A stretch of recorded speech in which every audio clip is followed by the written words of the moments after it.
योगी के 5 ब्राह्मण ब्रह्मास्त्र विपक्ष के लिए नई मुश्किल। क्या है योगी का भी 5 प्लान? विपक्ष के लिए नई मुश्किल तैयार, योगी के ब्राह्मण चेहरे एक्टिवेट। सपा बसपा के लिए क्या मुश्किल? योगी ने क्या बनाई है नई रणनीति? योगी ने ब्राह्मण दांव चल दिया। अंदर खाने की बड़ी तैयारी, योगी का मास्टर प्लान तैयार। उत्तर प्रदेश की सियासत के लिए एक बात कही जाती है कि जिस तरफ ब्राह्मण बैठते हैं उसी तरफ कुर्सी मजबूत हो जाती है। भाजपा पहले से ही ब्राह्मण को अपना वोट बैंक मानती आई है, लेकिन बीते एक महीने में ब्राह्मण पॉलिटिक्स उत्तर प्रदेश में सबसे ज्यादा चर्चा में रही है। समाजवादी पार्टी ब्राह्मणों को अपनी तरफ लाना चाहती है, जबकि मायावती ने भी पासा फेंक दिया है। लेकिन योगी के पास 5 ऐसे नेता हैं जो ब्रह्मास्त्र की तरह हैं। कौन है वो नेता, कैसे यूपी में खेल कर सकते हैं, इस डिबेट में समझने की कोशिश करते हैं। नमस्कार, आप देख रहे हैं ना उत्तर प्रदेश। मैं हूं आशीष शुक्ला। ब्राह्मणों के वोट बैंक को लपकने के लिए इस समय सारी पार्टियां तैयार हैं, चाहे भारतीय जनता पार्टी हो, चाहे कांग्रेस हो, चाहे समाजवादी पार्टी हो। तीनों पार्टियां ऐसा लग रहा है कि अब ब्राह्मणों की हितैषी बन गई है। मगर सवाल यही है कि क्या बीजेपी के पाले में ब्राह्मण जाएगा या फिर समाजवादी पार्टी ब्राह्मणों को अपने पाले में कर पाएगी? इस पर बातचीत करने के लिए हमारे साथ 2 खास मेहमान हैं। रत्नेश मिश्रा जी हैं, बीजेपी के प्रवक्ता हैं। मनोज यादव जी हैं, जो समाजवादी पार्टी से हैं। इन दोनों से हम समझने की कोशिश करेंगे कि ब्राह्मण की सियासत जो है, क्या लगता है कि क्या कुछ होगा। सबसे पहले रत्नेश जी, आपसे मैं शुरू करना चाहूंगा कि ये जो ब्राह्मणों वाली पॉलिटिक्स है, बीजेपी कह रही है कि ब्राह्मण हमारे साथ हैं, उसके पास 4-5 ऐसे दिग्गज नेता हैं जो दावा कर रहे हैं कि ब्राह्मण हमारे पाले में है। क्या लगता है, ब्राह्मण आपके पाले में रहेगा या फिर खिसकेगा इधर उधर? आशीष जी, आपको और साथी पैनलिस्ट को और देश की जनता को मेरी तरफ से जय श्री राम। देखिए आशीष जी, ब्राह्मण 2014 के बाद से लगातार भारतीय जनता पार्टी के साथ है उत्तर प्रदेश में, और उसी का परिणाम रहा है कि 2014 में हमें सर्वाधिक लोकसभा की सीटें मिली, 2017 में हमने विधानसभा में एक थम्बिंग मेजोरिटी गेन की, फिर 2019 में हमें लोकसभा में अच्छी खासी सीटें मिली, फिर 2022 में हमने दोबारा से जाके पूर्ण बहुमत की प्रदेश में सरकार बनी, और 2024 में भी ब्राह्मणों का जो वोट रहा मैक्सिमम, वो भारतीय जनता पार्टी को प्राप्त हुआ है। और भारतीय जनता पार्टी एकमात्र वह दल है और भारतीय जनता पार्टी की सरकार है जहां पर ब्राह्मणों को उनके लिए उचित सम्मान और सुरक्षा दोनों मिलती है। और ब्राह्मण समाज काफी इस मामले को लेकर सजग रहता है कि कौन सी पार्टी उनके सम्मान को और उनकी राजनीतिक जो महत्वाकांक्षा है, जो राजनीतिक उनका योगदान है या जो राजनीतिक प्रतिनिधित्व होना चाहिए, उस पर सबसे ज्यादा कौन उनको मौका दे रहा है। तो निसंदेह वो भारतीय जनता पार्टी में मिल रहा है, चाहे वो संगठन में हो, चाहे वो सरकारों में हो, और चाहे वो उनकी बौद्धिक क्षमता को कहीं पर भी प्रयोग करने की बात हो। तो निसंदेह 2014 से लगातार भारतीय जनता पार्टी के साथ खड़ा है ब्राह्मण, और ब्राह्मणों के साथ ही सारी चीजें चल रही हैं, और भारतीय जनता पार्टी ब्राह्मणों के साथ इंटैक्ट है और ब्राह्मण भी भारतीय जनता पार्टी के साथ इंटैक्ट। मनोज जी, यहाँ पे एक सीधा सा सवाल यही है कि जिस तरीके से ब्राह्मण पॉलिटिक्स हो रही है, समाजवादी पार्टी भी कह रही है कि नहीं, ब्राह्मण हमारे साथ आएंगे। क्या आधार है, ग्राउंड क्या है? क्यों लगता है कि समाजवादी पार्टी को ब्राह्मण वोट मिलेंगे? देखिए, उत्तर प्रदेश में मुझे ऐसा लगता है कि ये बात बहुत महत्वपूर्ण नहीं है कि पूरी राजनीति ब्राह्मणों के या क्षत्रिय समाज के लोगों के इर्द गिर्द घूमे। महत्वपूर्ण यह है कि उत्तर प्रदेश की राजनीति को जो बहुसंख्यक आबादी है, जो पीडीए के लोग हैं, जो पिछड़े हैं, दलित अल्पसंख्यक हैं, आदि आबादी हैं, आदिवासी हैं, और जो अगड़ों में भी पीछे रह गए हैं, और जो बाबा साहब भीमराव अंबेडकर के संविधान के नियमों से इस देश को, प्रदेश को चलाना चाहते हैं, उनके लिए लड़ाई लड़ती है। और बीजेपी ये कौन सा सबूका छोड़ रही है कि अपने 3-4% वोटर को अगर वो जाति के नाम पे कोई बैठक करते हैं जो योगी आदित्यनाथ जी के सजाती हैं, तो उस पे कोई टिप्पणी नहीं होती, कोई बात नहीं कही जाती। लेकिन अगर जो कथनानुसार बीजेपी के, और यह जो बड़ी तादाद में कहा जाता है कि 10% से ज्यादा ब्राह्मणों की संख्या है, और उनको नाराज करने के लिए बीजेपी के प्रदेश अध्यक्ष उनको अपमानित करते हैं, खासकर बीजेपी के जो ब्राह्मण समाज के विधायक थे। तो ये राजनीति समझ से परे है। मुझे लगता है बीजेपी जरूर कोई। आपने पहली बात जो बोली, आपने कहा कि पीडीए को लेके हम चल रहे हैं, आपने ये एक मजबूत बात कही। अखिलेश यादव लगातार पीडीए को मजबूत कर रहे हैं, लगातार इसकी बात कर रहे हैं, लेकिन दूसरी तरफ आपने कहा कि एक बहुत छोटा वर्ग ब्राह्मणों का है, फिर भी शिवपाल यादव कहते हैं कि ब्राह्मणों का हमारे यहाँ स्वागत है। मैंने ब्राह्मणों को छोटा वर्ग नहीं, मैंने 3% योगी आदित्यनाथ की सजातीय वालों को बोला है। मैंने तो कहा है कि 10% के आसपास लगभग ब्राह्मणों की संख्या है उत्तर प्रदेश में, कथनानुसार बीजेपी या जो तमाम सारे मीडिया के लोग कहते नजर आते हैं। जी कि कहिए। देखिए, समाजवादी पार्टी कोई ग्राउंड नहीं तैयार कर रही है। समाजवादी पार्टी का प्लेटफॉर्म पहले से तैयार है। उसमें पीडीए और पीडीए का परिचय मैंने भली बात ही आपके चैनल के माध्यम से आपके दर्शकों को दे दिया है। हमारे पास एक बात है, जो पीड़ित है, जो दुखी है, जो अत्याचार से तबाह है इस सरकार के, वो उसका स्वागत है। और अगर वो कोई ब्राह्मण है, कोई क्षत्रिय है, कोई वैश्य समाज का है, बाकी पीडीए के लोग तो समाजवादी पार्टी की मजबूती के लिए खड़े ही हैं। अगर वो खड़े ना होते तो बीजेपी को चारों खाने कैसे चित करते हैं हम? चारों खाने चित, माफ करिएगा चित शब्द थोड़ा सा हल्का है, चारों खाने उठा के पटक दिया गम मध्य उत्तर प्रदेश के रत्नेश जी, लोकसभा के चुनाव में। तो हमने ऐसे थोड़ी नहीं इनको उठा के पटका है। पटका इसीलिए है कि हमारे साथ सभी समाज के लोग हैं और वो चाहते हैं कि बीजेपी की आताताई सरकार हटे। देखिए आशीष जी, अभी मनोज यादव जी ने एक बात कही कि 2024 के लोकसभा चुनाव में समाजवादी पार्टी ने भारतीय जनता पार्टी को उठा के पटक दिया। मैं बड़ा हैरान होता हूं, मुझे बड़ी हंसी आती है आशीष भाई। गजब की बात है कि इतनी बुरी तरह पटका, इतनी बुरी तरह पटका कि 2014 में भी हमारी पार्टी का प्रधानमंत्री था, 2024 में भी हमारी पार्टी का प्रधानमंत्री है। और इतनी बुरी तरह पटका कि समाजवादी पार्टी के राष्ट्रीय अध्यक्ष जी को नेता प्रतिपक्ष का भी पद नहीं मिला।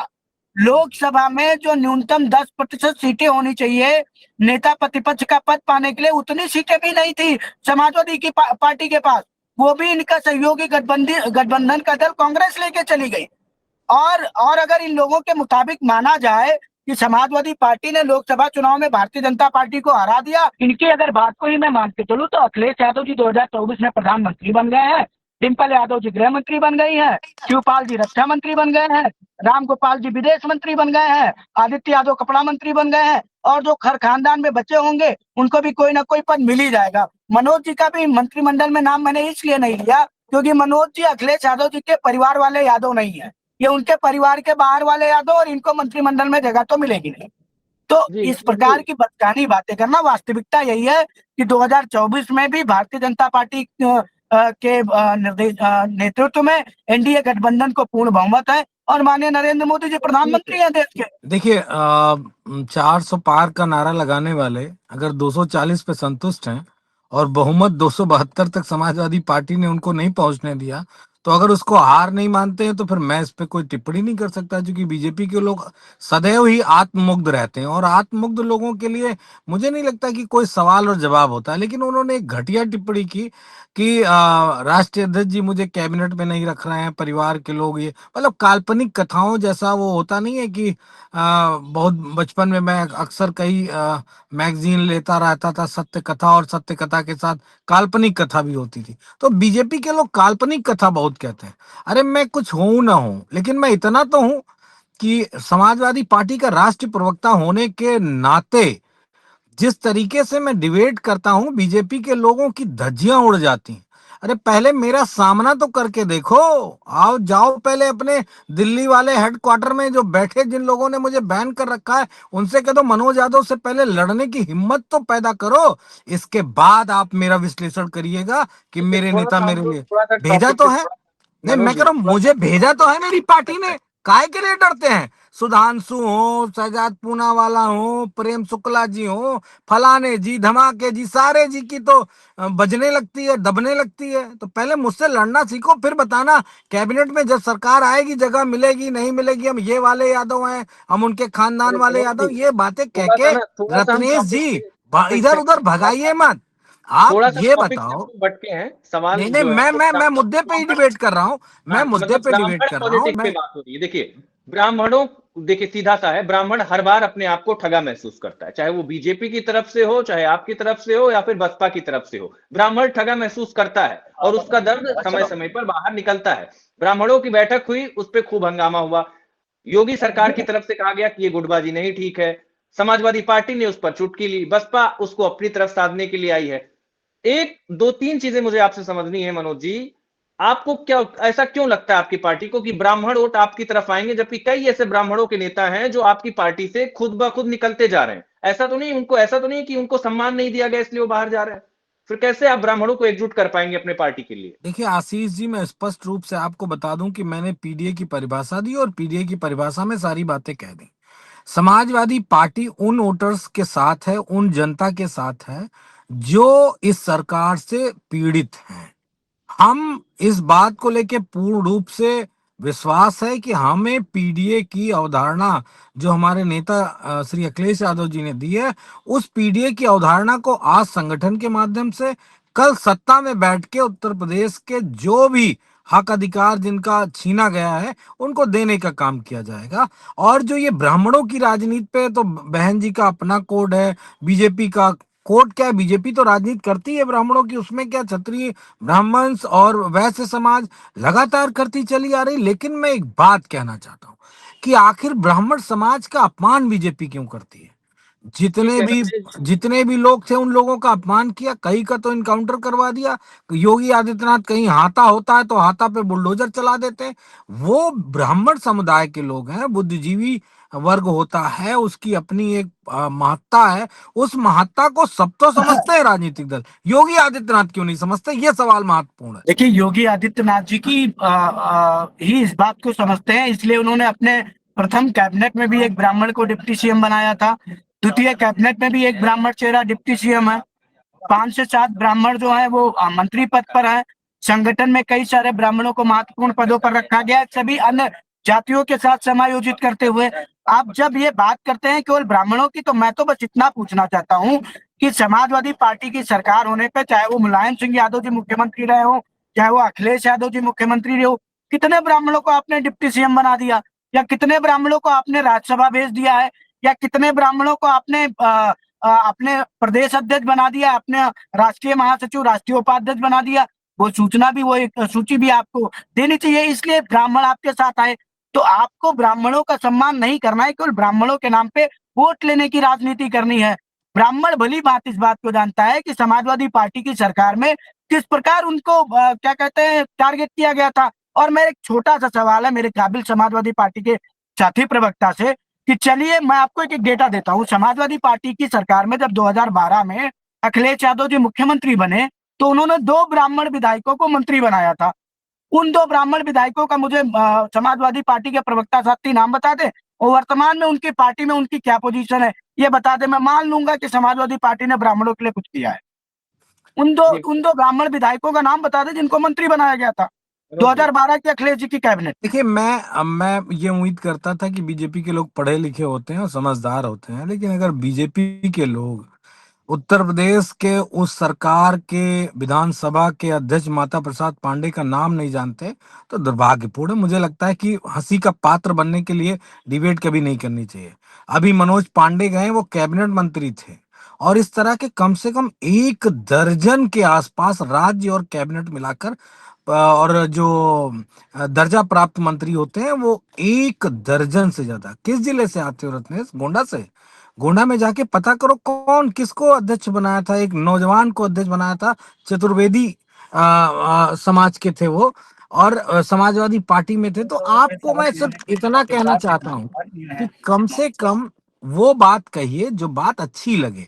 मैं ये नहीं कह रहा हूँ समाजवादी पार्टी वोट के लिए राजनीति कर रही। समाजवादी पार्टी, और मैं जो कह रहा हूँ पार्टी का आधिकारिक प्रवक्ता होने के नाते, कि समाजवादी पार्टी ब्राह्मणों के अपमान पे सवाल उठा रही है। हम किसी वोट की दावेदारी नहीं कर रहे हैं। हमारा पहला और अंतिम जो वाक्य है वो पीडीए है, पिछड़ा, दलित, अल्पसंख्यक, आधी आबादी, आदिवासी, और जो अगड़ों में भी जो सताए हुए लोग हैं जिन पे बीजेपी ने अत्याचार किया, उनकी बात समाजवादी पार्टी कर रही। अनावश्यक, तथ्यहीन, तर्कहीन बात करके रत्नेश जी क्यों बीजेपी की बेइज्जती करा रहे हैं? हम तो इतना जानते हैं कि अगर ब्राह्मणों का सम्मान है बीजेपी के अंदर, तो फिर पंकज चौधरी प्रदेश अध्यक्ष बनते ही और कुछ तो ऐलान किए नहीं। आशीष जी, आप मेरी बात की पुष्टि करिए कि आते ही उन्होंने फटकार लगाई कि नहीं लगाई, और अगर ब्राह्मणों विधायकों को फटकार लगाई तो फिर योगी आदित्यनाथ के सजातीय जो क्षत्रिय विधायक थे उनको फटकार क्यों नहीं लगाई गई? उनको भी ये अल्टीमेट दिया जाता कि जो क्षत्रिय समाज के विधायकों ने बैठक की उन्होंने भी गलत किया, उसका एक जिक्र। अरे वो छोड़ो, उस बात को छोड़ो, मैं बड़ी बात कहता हूं। जो कोडीन भैया का सारथी है, दाहिना या बायां हाथ जो भी कहना है आप कह सकते हैं, आलोक सिपाही कहा, आलोक सिंह भी नहीं कहा सदन में मुख्यमंत्री ने। सोचो, अपनी जाति के लोगों को इतना प्रोटेक्ट करते हैं। तो अब ये सवाल बीजेपी के रत्नेश सिंह को जाता है, रत्नेश जी को जाता है, सिंह मैंने गलत लगा दिया, ये तो ब्राह्मण समाज से आते हैं, कि ये योगी आदित्यनाथ को कब आप क्रिटिसाइज कर पाओगे, कब आप कहोगे कि आप हमारे समाज के लोगों को, वैश्य समाज के लोगों को तो आप बोलते हैं उल्टा सीधा, लेकिन अपने समाज के लोगों का नाम भी नहीं लेते। रत्नेश जी, बीजेपी की जो पॉलिटिक्स रही है वो कहीं ना कहीं ब्राह्मणों के इर्द गिर्द रही है, इसको कोई डिनाई नहीं कर सकता। ठीक है, ब्राह्मणों का सम्मान भी बीजेपी ने किया है, और इस बार लेकिन कुछ ज्यादा ही चीजें निकलकर सामने आ रही 2027 के इलेक्शन से पहले। 5 नाम, अगर आपके जहन में वो 5 नाम है जो सीरियसली उत्तर प्रदेश में ब्राह्मण के बड़े चेहरे हों, और वो कहीं ना कहीं ऐसा लगता हो कि जो ब्राह्मणों का पूरा वोट है वो आपकी पार्टी को दिला पाएंगे। 5 नाम गिनाइए जरा। अरे भाई, हमारी पार्टी का वर्तमान में राष्ट्रीय अध्यक्ष ही ब्राह्मण है, जेपी नड्डा जी ब्राह्मण है। हमारी पार्टी के तमाम सारे विधायक ब्राह्मण हैं।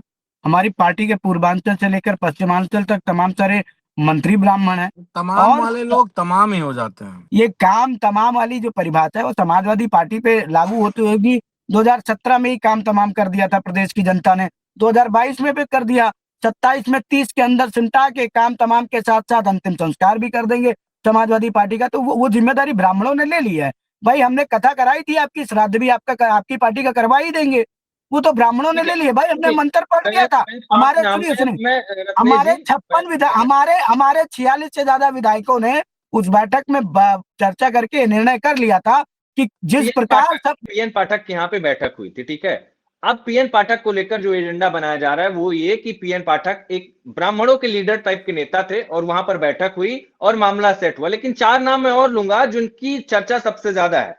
शलम मणि त्रिपाठी, जो मुख्यमंत्री योगी आदित्यनाथ के खास रहे हैं, मीडिया सलाहकार रहे हैं और विधायक है मौजूदा समय में।